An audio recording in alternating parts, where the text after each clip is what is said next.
Theodore, I'm afraid we can't hear you. Looks like you are muted. And now? And now? Right. Oh, fine. Thank you. Sorry.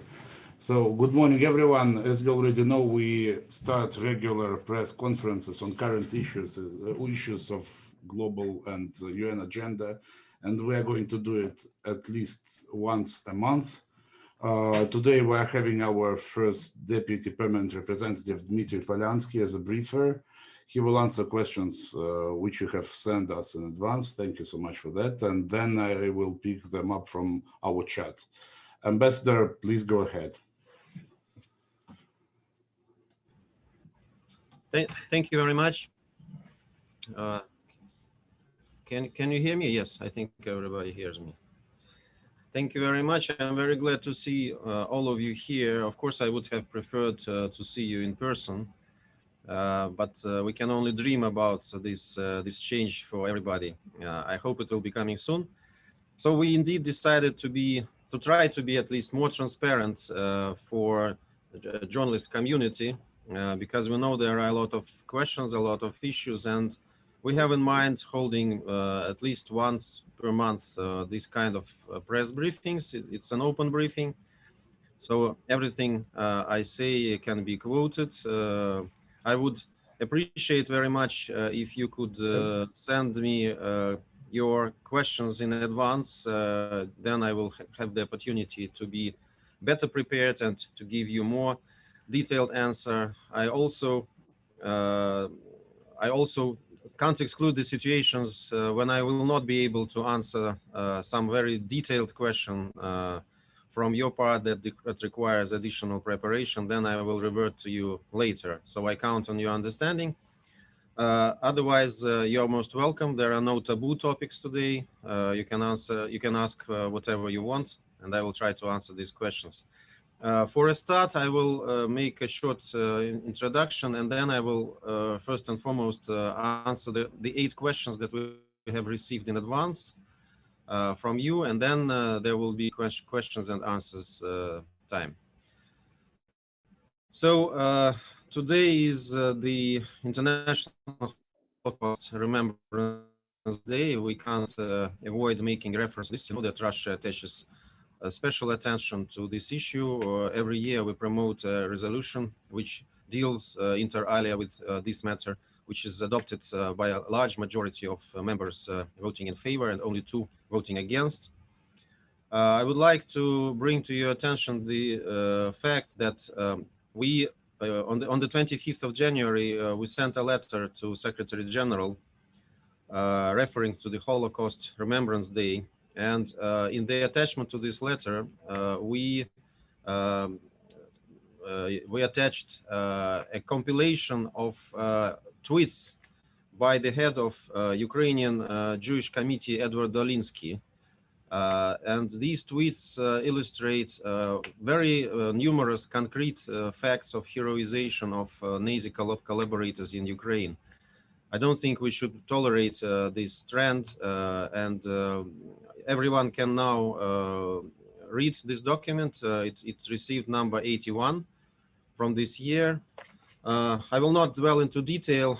I will only, with regret, say that the heroization of Nazi collaborators has gone to such serious extents in Ukraine, unfortunately, that the recent publication on the Ukrainian website, which is called Ukraine Now, claims that Holocaust is the work of communist USSR, and Nazi Germany is not even mentioned in this regard. So we will not tolerate these facts. So I invite you to download this document. If you want us to share it with you, please signal it to Theodore and we will do it. Now, to your questions. I received, I refer to them in the order that we received. So there is no politics behind my picking this or that question first. First 2 questions were sent by Adla Massoud. The first one, she asked me to comment on recent Russian vote against a US-European proposal calling on Khartoum to expedite a plan to protect civilians in Darfur.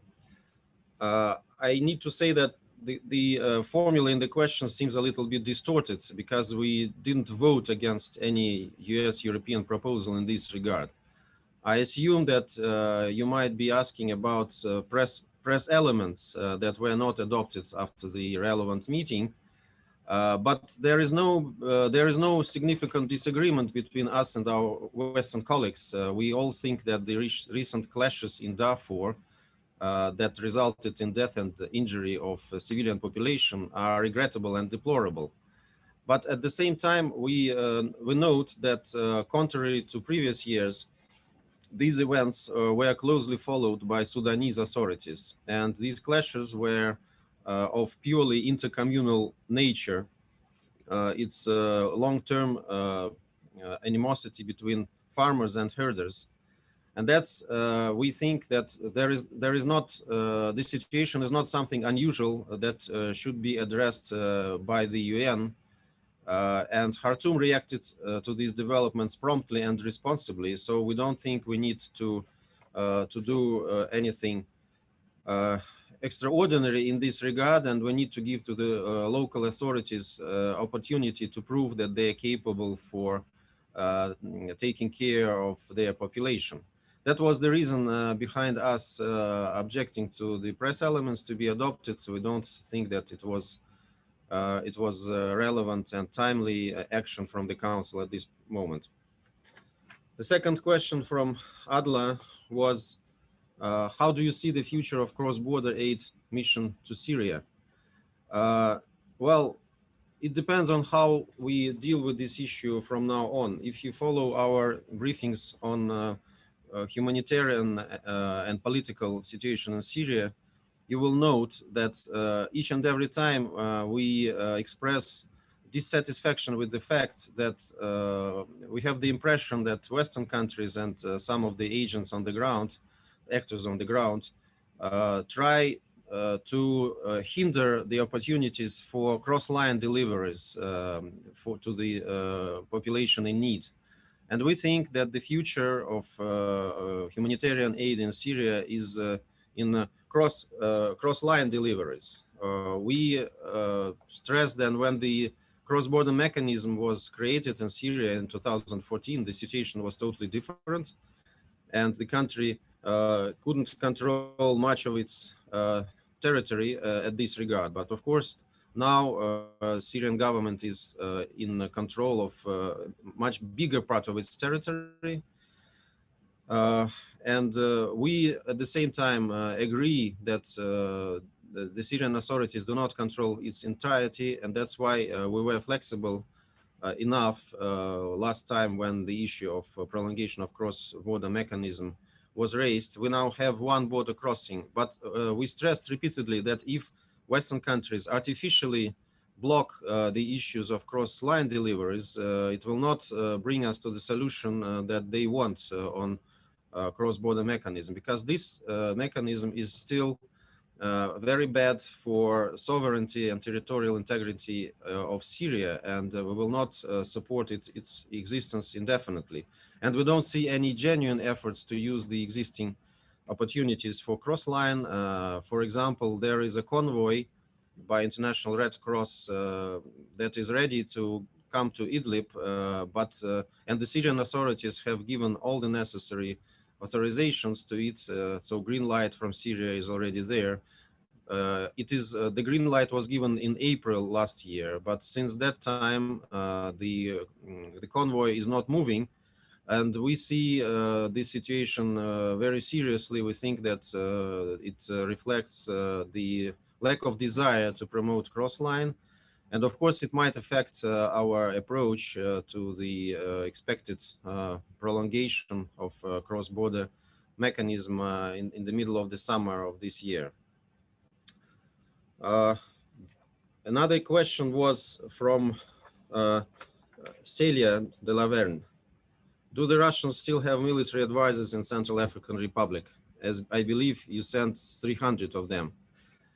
Yes, but we were also bringing additional advisors, additional personnel on the request of Central African government in the run-up to the elections. As you know, the situation there was very difficult. We were all very much preoccupied by these developments, and that's why after Central African authorities asked us, we increased our presence in terms of instructors, in terms of helicopters. But when the situation became calmer, well, it's not 100% calm, of course, in Central African Republic. Unfortunately, it's not possible at this point. But when the situation allowed, we withdrew this contingent additional staff, and we informed the sanctions committee about this. So yes, we have presence there, we have advisors, and this is all in line with our bilateral agreements with Central African Republic. So nothing extraordinary about this. Well, then question from Valeria Rebecco. What do we expect from the new US administration? Do we think that the UN Security Council could become more effective and less divided? Well, this is, of course, a very important and, I would say, rather philosophic issue. What can we expect from the US administration? I would say that we now have a little bit more reasons to be optimistic because, as you know, yesterday our leaders, our president spoke on the phone, and there was an agreement to prolong for 5 years the START treaty. Actually, this was the core of our position for many years since we started to engage with Trump administration. We said that the START treaty needed to be prolonged without any preconditions. You know all the fluctuations of US position in this regard. I will not repeat them. So it renders us certain optimism, the fact that the current administration agreed to this absolutely obvious and necessary for international security step. Does it prevent us from problems in US-Russia relations? Well, I wouldn't say so, because we also note the composition of the external policy team of the new administration. We see a lot of faces there, and these faces are not at all unfamiliar to us. And we know the position of these people vis-a-vis Russia, and we of course understand that they will bring at least some luggage with them to their new positions. So that's why we're a bit cautious so far. We of course will be judging the new administration and its attitude towards Russia by its actions. So far, the first action that we saw yesterday is very positive. And I would also like to inform you that today Russian Parliament already ratified this prolongation. So the ball is in the US side, and we hope that it will be done very quick. But there are, of course, problems fundamentally in the approach towards Russia. If it's about containment, if it's about picturing Russia as kind of a rogue state, as kind of a country that deserves isolation, sanctions, whatever, without dialogue, without understanding what is behind the situation in world politics that we see right now, I don't think that there will be much of a breakthrough. So we are not too pessimistic. We are realists. We are ready to deal with any administration that is there. It was a choice of American people. Despite all the claims, we were ready to deal with Trump administration. We were ready to deal with Clinton administration. Again, it's up to American people to make a choice. But we expect our approach towards Russia to be objective, readiness to engage in serious dialogue, because apart from prolongation of START treaty, there are a lot of security, strategic issues on the table, and of course they should be tackled in a serious, in-depth dialogue on equal footing. We are ready for such a dialogue. We were proposing such a dialogue for many years, but the issue of sanctions, the issue of containment of Russia overshadowed it I don't know how it will be in the new administration. It's still for us to see and to understand.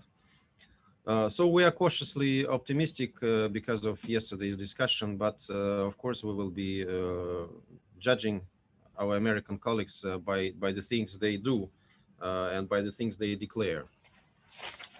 If you have any particular details, I'm ready to come back to them later. So there was also a questions of Amanda Price, and I think James Bays is here. Two questions. Well, there are a lot of questions, but I will try to single out. Well, Israeli-Palestinian conflict, chance for renewed diplomacy in Libya, chances for peace and the departure of foreign forces in Central African Republic. I partially covered this issue. Well, Central African Republic, of course, is a complex situation, but the foreign presence there is different. Our presence there is in accordance with bilateral agreements and with full support of the government of this country. Of course, the more situation stabilizes, the less need will be there in any foreign presence. The same situation in Libya.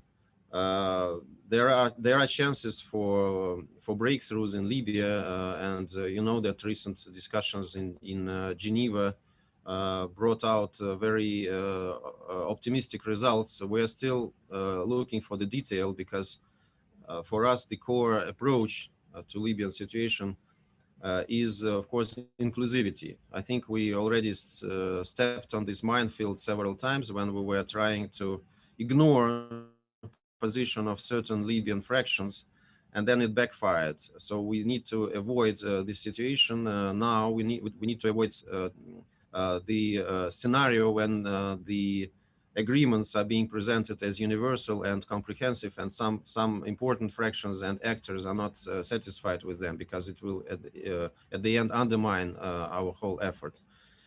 So we are looking forward to learning more details, and if the process is inclusive, if everybody on the Libyan soil supports this undertaking, I don't think we will have any reasons to be negative about these developments. Well, Israeli-Palestinian conflict, I would say there is also an issue and a question of ibizem azim about Israeli-Palestinian conflict. We never departed from two-state solution and from the basis for Palestinian settlement that was defined by the United Nations relevant resolutions. They are well known. It's the longest, I think, conflict situation with which UN is dealing. We don't think we should depart from this understanding. Of course, we note some changes in the region. We note some trends that are, in our understanding, positive, provided they are not being made at the expense of Palestinian cause, at the expense of Palestinian interests. So we approach all these new trends from this with these optics, I would say.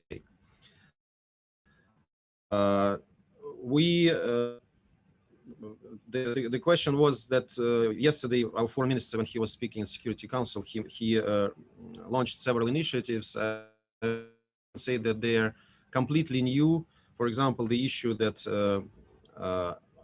Azem Ibizam wants me to highlight is the invitation of Palestinian and Israeli leaders to Moscow for negotiations. This is not a new issue.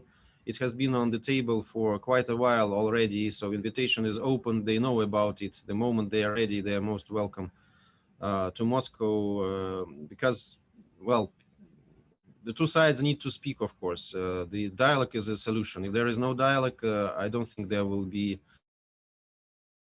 that would be satisfactory for everybody. That's why we, of course, support this possible scenario. We support the work of Middle East Quartet. We think that would be a main mechanism for the positions of different sides. and that was the from my there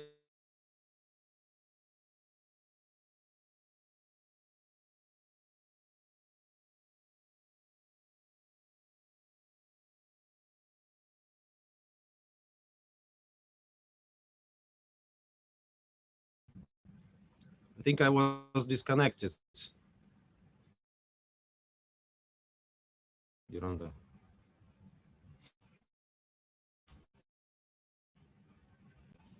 I think I was disconnected. Can you hear me now? Yes, Ambassador, go ahead. You were Okay. for some seconds. Okay, sorry. That things happen in our internet age. At the same time, I don't see a lot of faces on the screen. I hope that everybody is online. No, but we lost nobody. So there was a question from Amanda and from James about Russia's engagement in the response to protests and foreign condemnation of actions on Navalny. This is also a big issue, and I can answer it in detail if you want specific things to be highlighted. But I would like to stress that this is, of course, first and foremost, the internal matter of Russia. It's a matter of internal politics. That's why we do not we will not tolerate any foreign interference into this situation. And unfortunately, what we saw recently amounts to large-scale interference into Russia's internal affairs in the context of Navalny case. So I would specifically mention the note on the U.S. Embassy website in Moscow, which was the reason for very hard conversation with our between our deputy foreign minister Sergei Ryabkov and American ambassador in Moscow, because this publication it was in the form of kind of warning for American citizens not to attend, not to be present in the place where mass rallies of opposition are taking place. But the problem is that it was formulated like an appeal for action. So not only the places were mentioned, but also, and there were numerous in different cities. It was very difficult to get all this information if you do not monitor opposition websites and if you don't have any direct contact with the organizers of this rallies. But what was specifically bad is that the Americans also highlighted the roots of these protests. So, for example, if it was a meeting in Moscow in Pushkin Square, then they would say that the crowd is supposed to move towards Kremlin, though it was not even the initial plans of the organizers. And each time there was kind of a direction, kind of plan of action, where to go, what to do, where to come together, and this was, of course, very, very bad, and you can't have another impression, but as it was an appeal for action and not just a warning for American citizens. And of course, you know that the number of American citizens and tourists in Moscow in times of pandemic would be limited to maybe a number of fingers on both hands, maybe even less.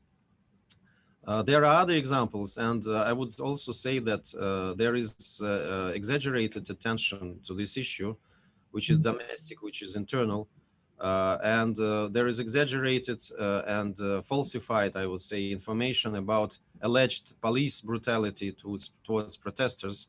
I can tell you that judging from the video footage that I saw, police were not engaging in any action unless the protesters clearly provoked and started to attack police officers. I think that such actions are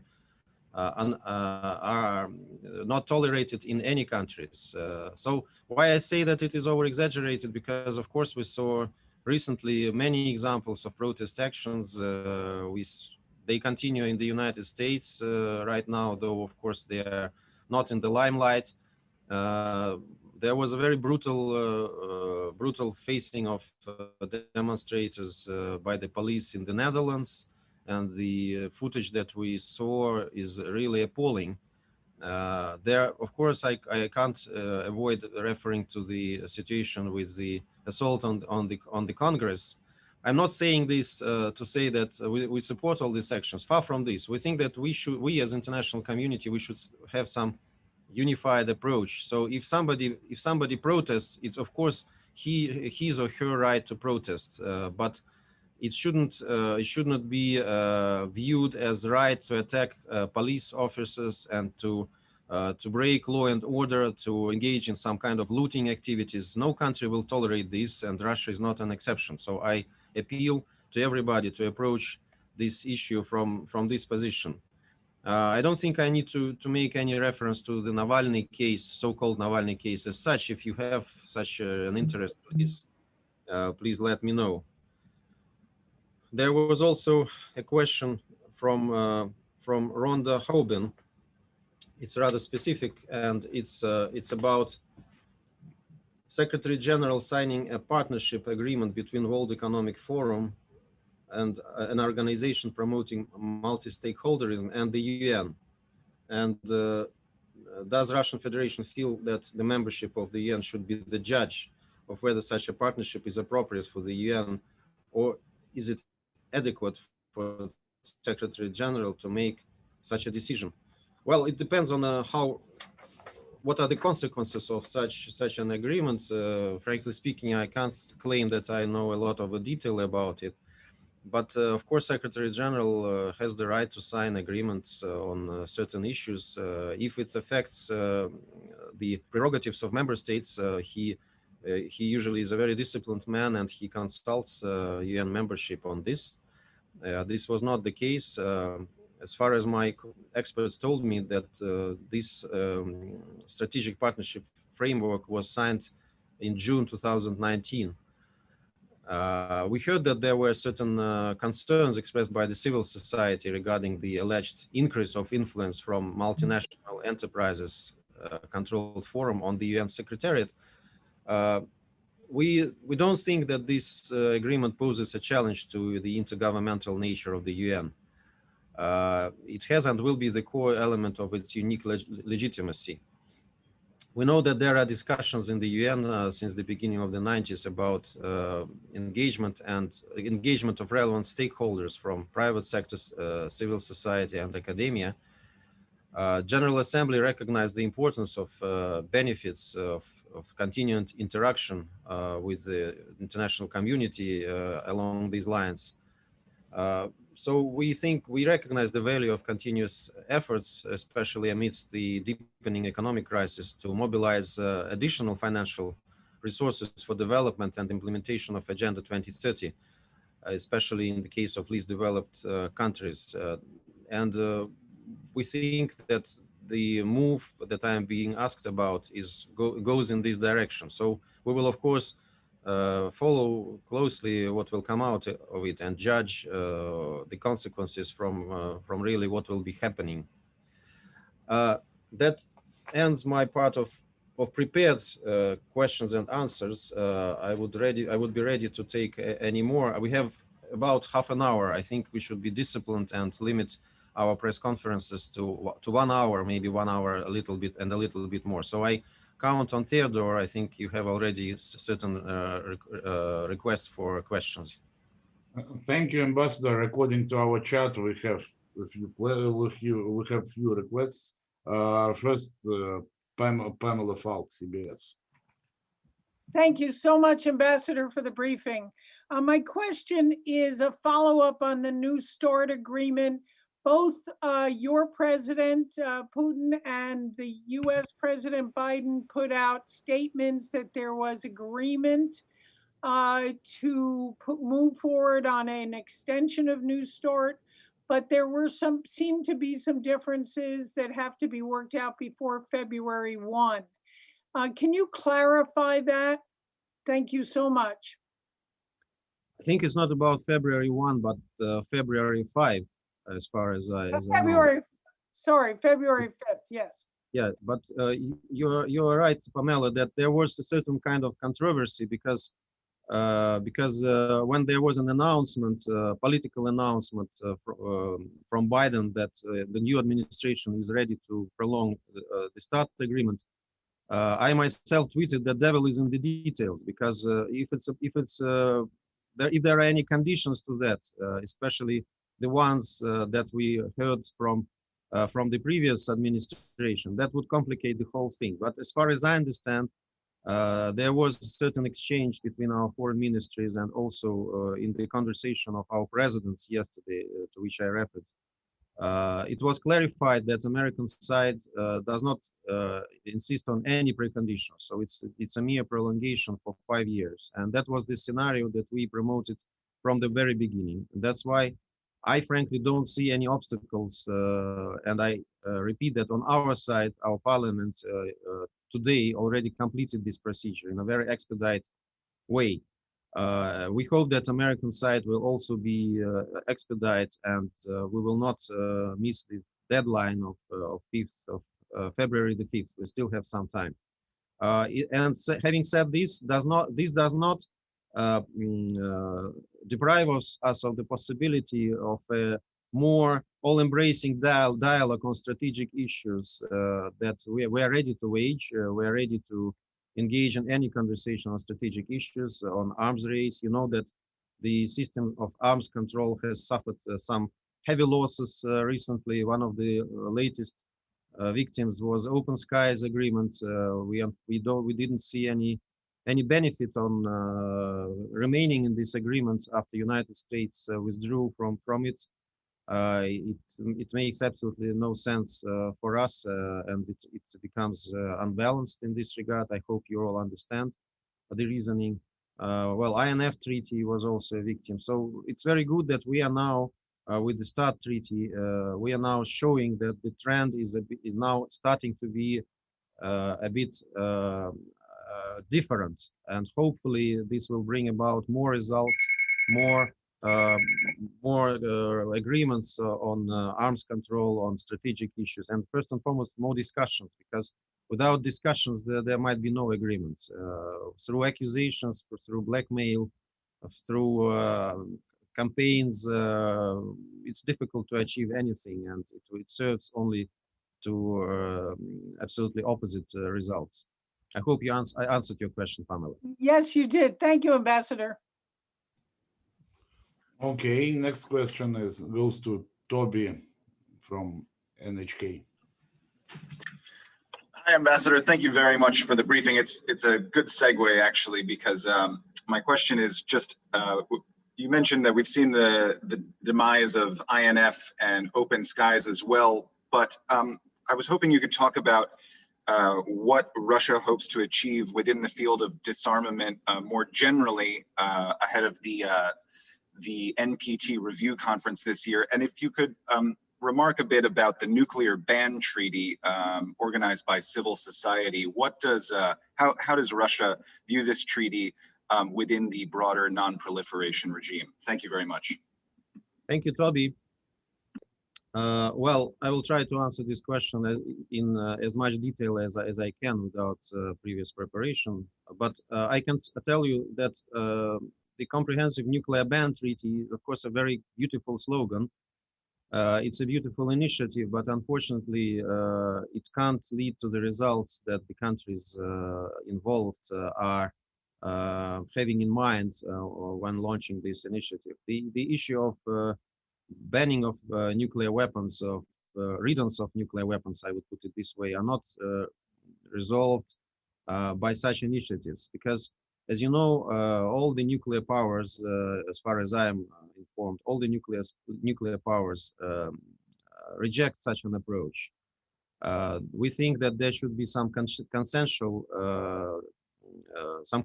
process on this issue, and that's how the NPT framework is working. We think that the nuclear ban treaty is also, to a certain extent, undermining the NPT framework, which is very dangerous and could lead us to situations that we don't want to see. So we stick to the NPT treaty and we stick to the NPT regimes. We think that one of the most important achievements in this regard was JCPOA, as you know, and we hope that we will see the situation when the United States will return to JCPOA. We would welcome such a scenario. It will be beneficial for the whole world, and it would of course make our world a less dangerous, slightly less dangerous place. We of course note that that Iran has also made several steps that run counter to this JCPOA framework and to the UN resolution, but 2231. But first and foremost, these all steps are reversible. This is very important. Secondly, they formally have the right to do so after the United States withdrew and started to violate this treaty in all possible means. So we think that provided there is a goodwill from the new administration, we can also mend the JCPOA and we can mend the NPT issue in regards to Iran. So again, to sum up, we were not very glad with the fact that nuclear ban treaty entered into force. We don't think that it will change anything in the world. We think that it would only complicate our work on NPT issues, and that it would also bring additional problems to relevant discussion on this topic. Thank you.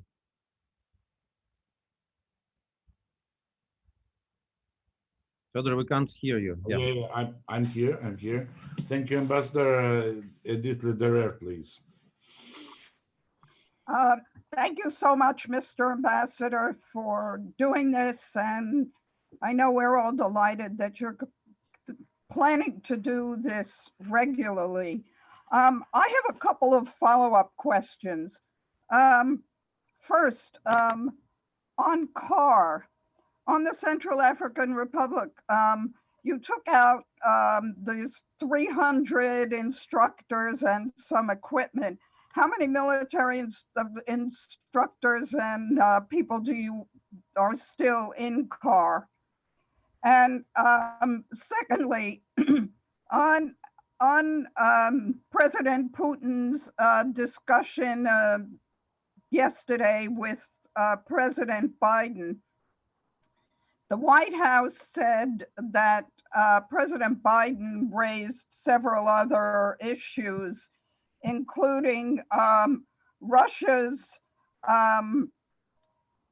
involvement in a massive cyber espionage campaign and reports of Russian bounties on American troops.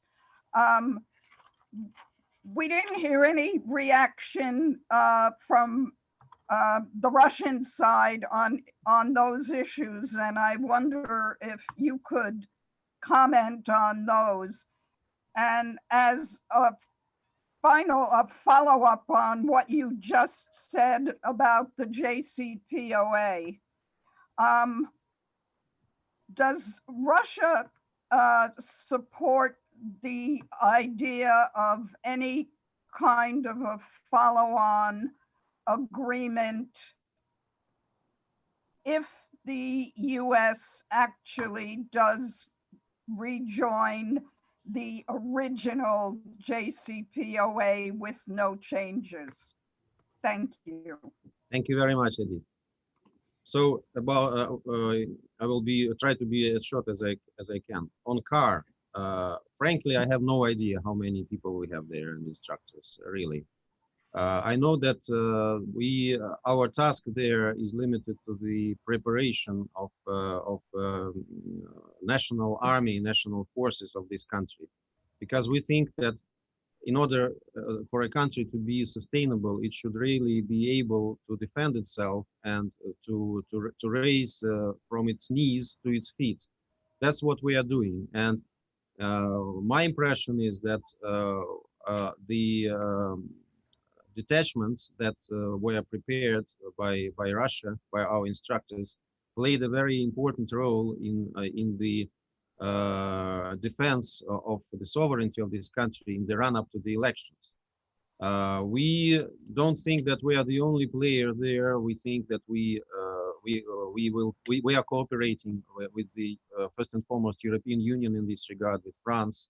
So it's not a zero-sum game. Everybody is welcome. Everybody who wants to sincerely help this country to regain its full sovereignty, its full force, is welcome, really. And that's our approach. Again, as for the numbers, sorry, I will try to check this issue afterwards, but I have no idea how many people we have there.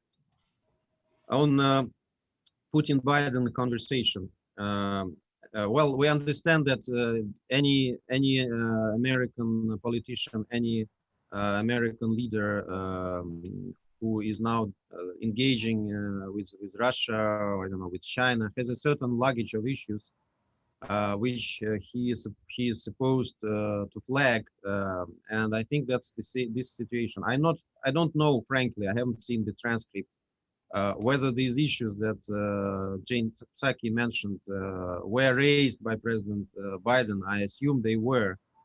In what way, I also don't know, but I understand that for internal reasons for the coverage, and in order not to be accused of being a Russian agent, of course, American president needs to flag that these issues were raised. But I heard that it doesn't help because some Republicans already now are saying that he is a Russian agent. So I don't know. This is a never-ending story. As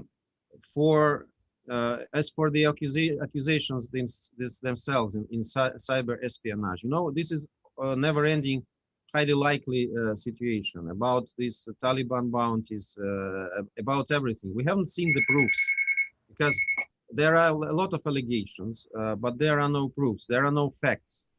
People are saying it's common knowledge that they receive this information.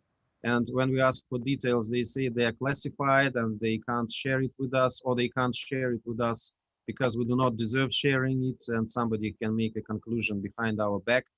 That's the approach that we don't like. We want proofs, irrefutable proofs that were promised, by the way, if I'm not mistaken, by Mr. Tillerson, that Russia was interfering in US relations. So we are still waiting for these proofs. It's not only about these allegations, it's about any allegation. It's about Skripal, it's about Navalny poisoning, alleged poisoning, about everything. Please give us the proofs. And there is a presumption of innocence. So we are innocent unless you prove otherwise. That's our approach. But unfortunately, the presumption of innocence doesn't work in this situation.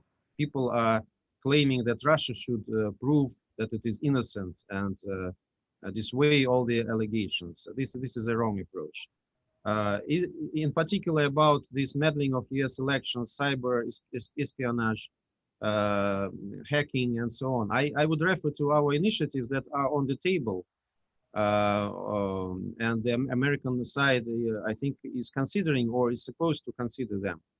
For example, I think it was in the context of Helsinki summit in July 2018 that we proposed to exchange letters on mutual commitment on non-interference in each other's internal affairs. It was similar to very historic Roosevelt-Litvinov exchange in 1933. And this issue is still on the table. We haven't got a reply. Maybe this could be a solution and could give necessary signal to the public. I would also refer to some other proposals in cybersphere. As you might know, at the end of September, our president made a statement on a comprehensive system of measures to restore Russia-US cooperation in international information security. So this is practical proposal. These are not allegations. Again, if you have anything that worries you, please let's discuss it. Russia is a big country. There are many people living in Russia. I can't say that everyone is exemplary citizen. There might be activities that we don't know. But if you have proofs, please give us the proofs. And if you want to link some ruling circles to this, you should have ironclad reasons for this, and we haven't seen a single proof apart from allegations. So this is a practical proposal. If you are worried, then let's agree on measures on international information security. This is the practical step that we propose. As for Taliban and bounties, I think that this story launched by a very reliable, it's my irony, of course, very reliable source of information, New York Times, that I regularly pay tribute to on our Security Council meetings. Unfortunately, my good friend Christoph is no longer there to keep up this discussion. So these were allegations. Then I think the same sources said that no, it was not Russia, it was China behind this. But even the Taliban rejected it, saying that it was total nonsense, and they had enough reasons to be hunting for U.S. soldiers apart from any bounties from Russia. But again, I'm not going to dwell into details. I would tell you that we are still waiting for proofs, at least any proofs, at least tiny ones. But there are no proofs, only allegations. If it continues like this, of course, it will poison our relations further, and it will bring no result, no positive result, and the whole world, I think, will feel this wrong situation. Thank you. And the JCPOA. Yes, JCPOA. Sorry, the third question. Well, follow-up agreement. We think that these are two different processes. First and foremost, we need to mend the JCPOA, and the path is absolutely clear. United States is very much welcome, but without any preconditions, of course. And we think that we will be able to make it to renew our commitment to this agreement. This is the scenario that we would all be speaking in favor of. It doesn't exclude that there should be a process of regional dialogue, of some confidence building measures, of countries speaking to each other and understanding, identifying the sources and reasons of tension in the region. There are numerous proposals in this regard, and I think all of them are welcome. I would draw your attention to two moments. First and foremost, our concept of on Persian Gulf, on dialogue and cooperation in the Persian Gulf, which was launched 2 years ago. And I would also advise you to reread the transcript of the meeting of the Security Council and virtual meeting, which was held in October during our presidency on the 20th of October, if I'm not mistaken, which was entirely devoted to the cooperation in Persian Gulf. And we think that such kind of a regional dialogue is indispensable, but it's not linked to JCPOA. It shouldn't be part of JCPOA plus. JCPOA was really a genius achievement from world diplomacy. Very many people were working on this for many years, and I think they achieved it. It reflected a balance of interest at this time. We don't see any reasons for it to be modified. The implementation is going on. The resolution 2231 was adopted in this regard. We all recently, as you know, all but a couple of countries were very ardent in confirming our alliance to this resolution. So this is a good process per se. It doesn't exclude another processes, but they should be conducted in other fora, in other ways, and they shouldn't be linked to JCPOA. This is our approach. Thank you very much. Thank you. James Rainell is the next. Hi there. Thanks so much for the briefing, Ambassador. Can you hear me? Yes, I can hear, but I can't see you, but no problem. Great stuff. So I've got another question about Mr. Lavrov's briefing to the Security Council on the Middle East peace yesterday. One of his proposals was for some kind of expanded Quartet Plus meetings involving a few Arab countries as well to address issues between Israelis and the Palestinians. I was interested in who those countries were. You've got Jordan and Egypt, who've got long-standing peace treaties with Israel, and then the addition of Bahrain and the UAE. They're two of the countries that signed these recent normalization deals with Israel. Is this Moscow's way of saying that the way forward might be for more normalization deals between Arab states and Israel? Could you answer that, and also tell us a little bit more about why this particular format of meeting, how that would contribute towards improving ties between the Israelis and Palestinians? Well, as I told you, our basic approach that all the divergences, all the differences of opinion should be sorted out in the form of a dialogue. So of course, we would welcome any kind of dialogue. It's up to Arabic states and Israel to decide in what form they would wage such a dialogue. And of course, if there is a desire, if there is a genuine wish for normalization of relations between certain Arabic countries and Israel, we could only welcome this trend. It's absolutely clear. Having said this, again, we think that it would be very short-sighted to forget about Palestinian issue in this regard. It's not up to us to advise, of course, to Arabic states and Israel how they should act. But we know that the Palestinian issue is a bleeding wound for many, many years. And the basic approaches of international community, which I think are shared by everybody, almost everybody, including the states that have announced their normalization with Israel, as far as we understand. They also confirm that they are still supporting the basic principles of Middle Eastern settlement. That's why there is no contradiction as far as we understand. We think that we should not forget about Arabic peace initiative and the two-state solution. Of course, we support the idea. We continue to support the idea of the establishment of independent Palestinian state in the borders of 1967 and with the capital in Eastern Jerusalem. There is nothing that has changed in our position since that. Well, the collective efforts are necessary for this. We have the most precious tool to achieve such transformations, such peaceful breakthroughs. It's the quartet of international mediators. As you know, it is the United Nations, Russia, European Union, United States. We understand that there were certain reasons behind this mechanism being inactive for several years. And it was not our fault. We tried to do as much as we could.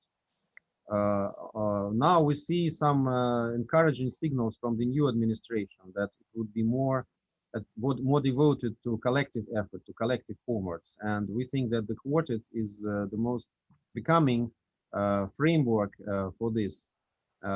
We think that regional players are also very much welcome to bring value added to this work, and that's why we of course note the regional efforts, and that was the reason of our idea to launch this kind of quartet plus format. Who can be the participants? Well, you mentioned Egypt, Jordan, United Arab Emirates, and Bahrain, maybe Saudi Arabia. It's an open issue. We think that everybody who can make an input, positive input in this process, is very much welcome. And our Foreign Minister Sergei Lavrov said that we propose to hold such a meeting, such a conference at the end of spring, beginning of summer of this year. So these proposals are being finalized, and I think we are already engaging with regional players and with the new with the new special envoy on Middle East, Mr. Venezuela. We haven't heard anybody speaking against this initiative, which of course brings some optimism to us.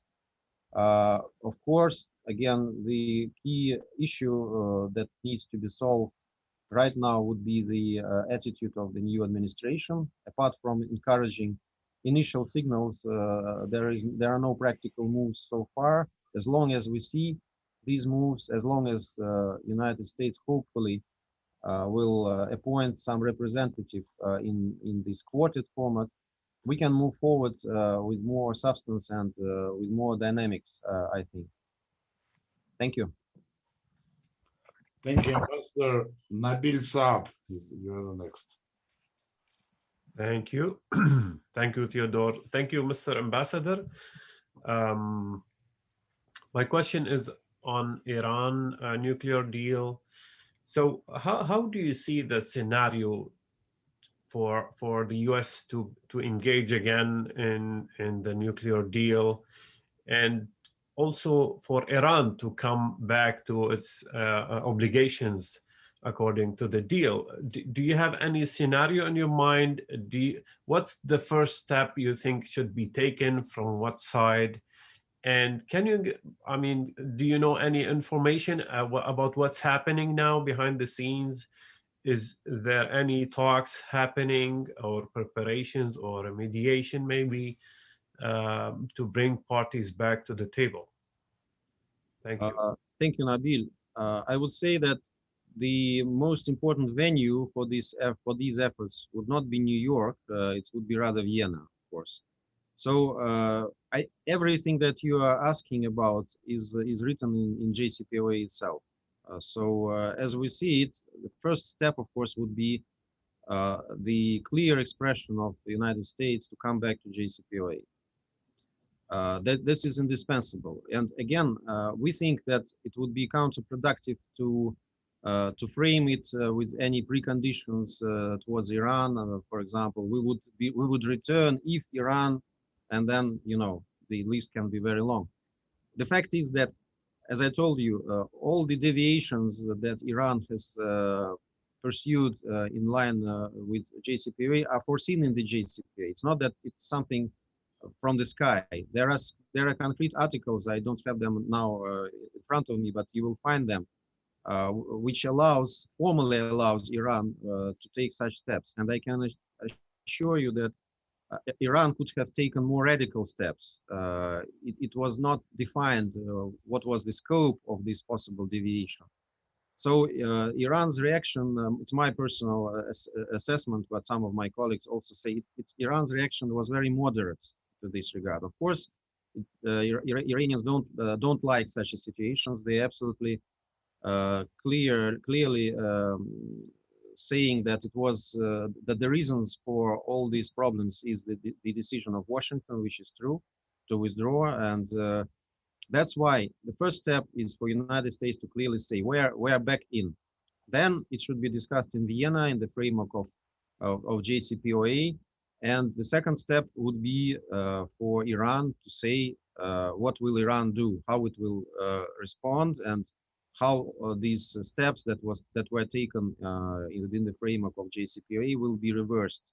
I think this is logical. There might be some minor details that I don't know, but the general scheme would be like this. So everything is there, everything is in JCPOA.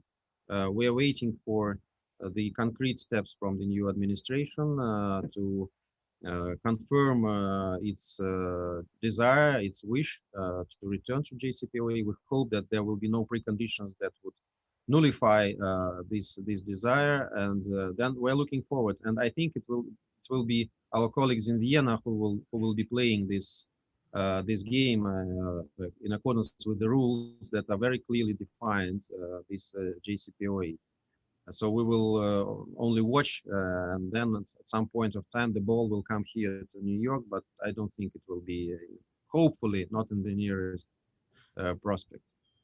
And if I may follow up, please.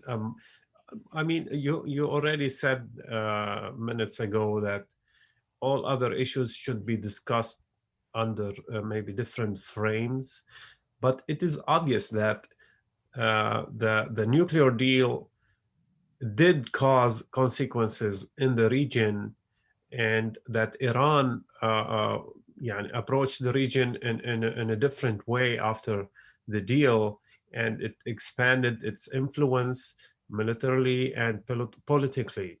And any dialogue happening in the region, ballistic missiles is part of that dialogue, unfortunately, from Yemen, from Iraq, on Saudi Arabia, etc. So don't you see that there is a need, and it's very urgent need, to include the regional aspects or consequences in any dialogue or discussions for the deal in the near future? Well, as far as I understand, JCPOA is about NPT. This is a bit different framework. It's a more general one. All the issues that you said, they are absolutely relevant, of course, and nobody is pretending that they do not exist. Nobody is saying that they shouldn't be discussed. They should. I remember that in the running up to this meeting on the 20th of October that I referred to, we were engaging in consultations with the different regional countries. It's very interesting because even the most I will not name the specific countries, but even the most ardent protagonists in the region, they would say, I mean from Arabic world, they would say, we don't have bilateral issues with Iran, but we have nothing against Iran. We are neighbors. We are ready to work to cooperate. But, and then after the but, there was a certain list of steps which for me reflect first and foremost the lack or even absence of trust, and this is the most important thing. So the trust should be rebuilt there. You said that Iran expanded its influence in the region, but Iran is in the region. If Iran were somewhere else, in America, for example, and would expand its influence, that would be a strange thing. But it's natural for Iran to have influence in this region. As for Saudi Arabia, as for United Arab Emirates, they are in the region. We do not pretend that we should expand our influence in the region. We think that we should help for these countries to come to terms and to make kind of a peace deal. I don't know what else, but to make this part of the world a less dangerous place, at least. And we would welcome any dialogue of such kind. But if we approach it from the prospect that let's make something out of JCPOA and let's not move in the JCPOA framework unless we move in regional framework, that would be a mistake, because again, the negotiations on JCPOA were very difficult. They were conducted for many years, and it was enormously difficult to reach this deal. This is a very fragile deal, and it was almost dead, on the brink of death after the United States withdrew. And it was, as you know, enormous efforts from us, and I would specifically praise our European friends that really understand the importance of this deal. And they were very patient and they were very self-restrained, especially last year, with all these very strange and deplorable US initiatives vis-a-vis JCPOA. So we managed to save the deal. We managed to keep it alive. We all hope that the new administration will make some practical moves in this regard. But again, you shouldn't mix it up with this regional framework which exists. We all understand its importance. We should engage step by step in dialogue. We should engage in agreement on confidence building measures, no doubt about it. But don't mix up these two things, because this could ruin the whole fragile construction on this issue. Thank you, Theodore. I think we have maybe 5-10 more minutes, so maybe. How many questions do we have? We have 3 announced questions left, so maybe we will, maybe we will end up with 2 of them. Let's let people voice them, and then I will try to answer all of them. So let's Okay, thank you. So next is Nizar Abud from Al Mayadin. He has his question typed in the chat, but you can read it. Well, now I have more than one question. Thank you very much, Mr. Ambassador, for giving us this opportunity. Of all of the things that's happening in the Middle East and the risks, Israel is attacking in Syria deep, frequently these days. Also, there is a resurgence of ISIS. Russia is in Syria, is involved in Astana and on the ground. How do you see that Russia, what role should Russia do to mitigate or alleviate the situation, especially with the economic situation in Syria is very bad. And there are a lot of pressure from the north, from the Turkish side, on the humanitarian side. Do you believe that there should be some kind of Russian-Israeli dialogue? And how do you coordinate with the Americans regarding the resurgence of ISIS and the attacks, especially in Iraq and in Syria? Okay, the next question, please. Next question is Benjamin Avi. Yeah, Ambassador, on START, since it was signed a decade ago, 10 years ago, the issues that are covered by the treaty, China has made huge strides on those issues. Should China be added to START, and without China, is START really as effective? Okay, got it. And the last one's Philippe Ratter from IFP. Thank you, Ambassador. Very quick question. There was recently a military incident between India and China. The two countries are the Security Council. Do you think it's a subject for the Security Council? Thank you. Okay. So these are your questions. First, there is a Russia-Israeli dialogue. We have relations with Israel, and we continued our dialogue even in the most difficult times and in difficult situations. Dialogue doesn't always means support. Doesn't always means that the countries that engage in dialogue they would be allies and they would support 100% what they are doing. I think this is the indispensable understanding that dialogue is for the sake of avoiding problems, for the sake of being transparent, of increasing trust and confidence, so we are engaging in dialogue in many parts of the world, and Israel is not an exception. And we regularly discuss different issues with Tel Aviv. Unfortunately, you asked also how do we coordinate with the United States? We don't. For many years, there is no dialogue between Russia and the United States. There were only accusations, and that's the core problem.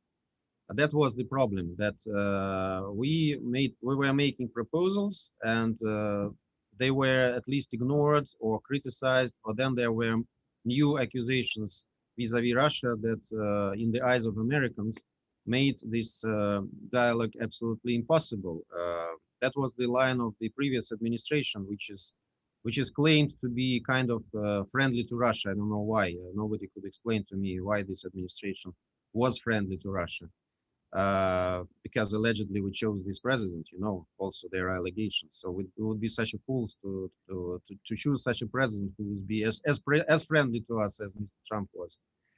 But I think the whole world was suffering and is suffering from the lack of such dialogue, including on security issues, on regional security issues. You're absolutely right to flag the issues of ISIS resurrection. This is really something that we need to do all together, and we are ready to engage in any kind of dialogue with the United States, with special services dialogue, intelligence dialogue, political dialogue, no problem. But for the time being, we can't boast that there were a lot of contacts. There were contacts only on military deconfliction, because otherwise it wouldn't be possible for us and for Americans to be in one region without possibility of very, very serious military clash. So only military deconflicting.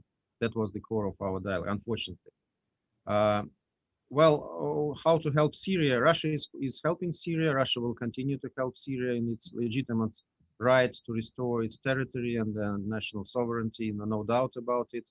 We think also that it is necessary for international community, for Western countries, first and foremost, also to participate in these efforts, in efforts of reconstruction, in efforts of helping Syrian people.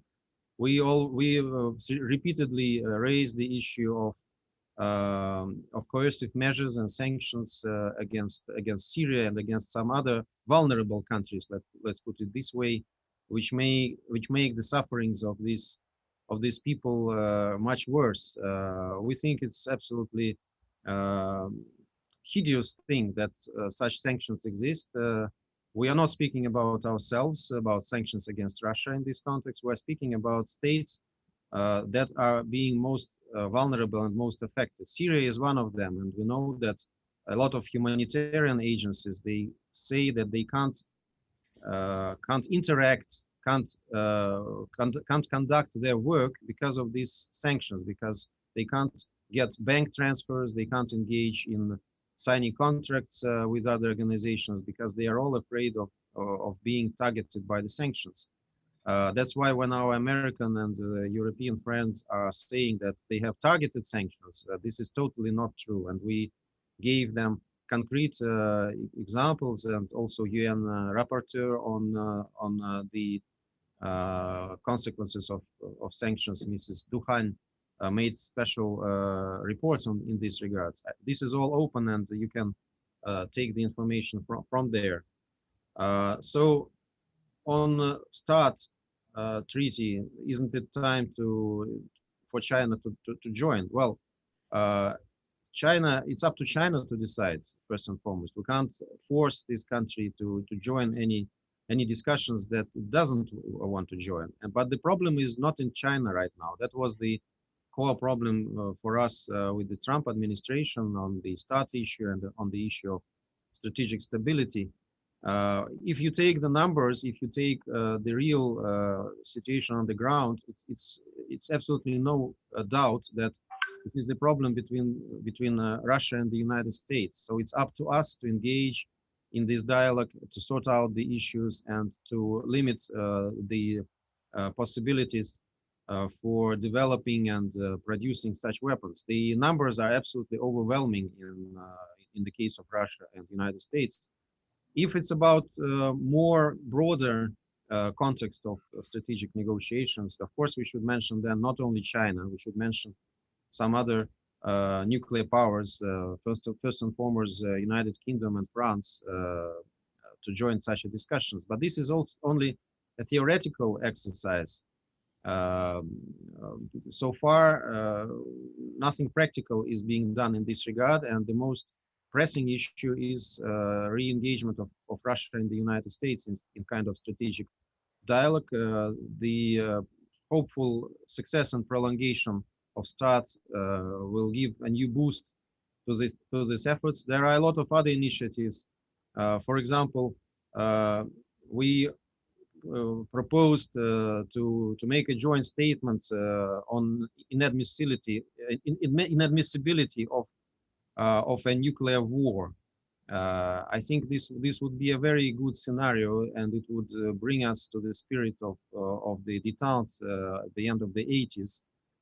So far, the Americans have not responded to this. We know that in their strategic concept, they admit certain limited usage of nuclear weapons right now, and they are working on kind of making this weaponry more compact. This is a very dangerous path. That's why this idea of this confirmation of inadmissibility of nuclear war, in our view, is very important for our strategic planning. So this is one of the initiatives that could boost this dialogue further. So again, it's not about joining China right now. It's not the most burning issue, and it's up to Chinese to decide whether they want to join now or not.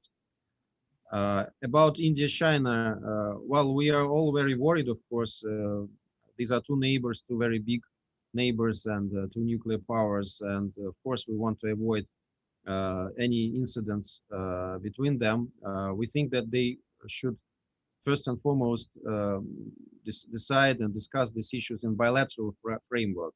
They have all the necessary tools for this, and we don't see that this is an issue that should be discussed on the Security Council agenda. So we will monitor the situation, and of course we will engage with two our important neighbors and partners in BRICS formats in this regard, and try to do everything we can bilaterally to make understanding between our two neighbors more solid and more longing. with this, I think I will end. I will give the floor to Theodore to end the meeting, and I would like to thank all of you. I hope that this was useful and that you received something that you want, and you're not leaving the press conference empty-pocketed, I would say. So I will try to be with you every month, maybe sometimes even more frequent than this. We will see, because as you imagine, I have some other things to do in the mission as well. It would be very helpful for us, again, if you send us your questions sometime in advance when we announce the date of the briefing. 2-3 days would be perfect. It doesn't exclude that I will answer the questions that you arise immediately and offhandedly at the press conference, but it would of course affect maybe a level of our preparation. So thank you all, and happy to see you at least virtually, and let's hope for the close end of the pandemic and our return to normality when we could meet in our press conference room all together. Thank you. Thank you, Ambassador. Thank you all. We will announce our next meeting by email and ask you to send us some questions in advance. Thank you.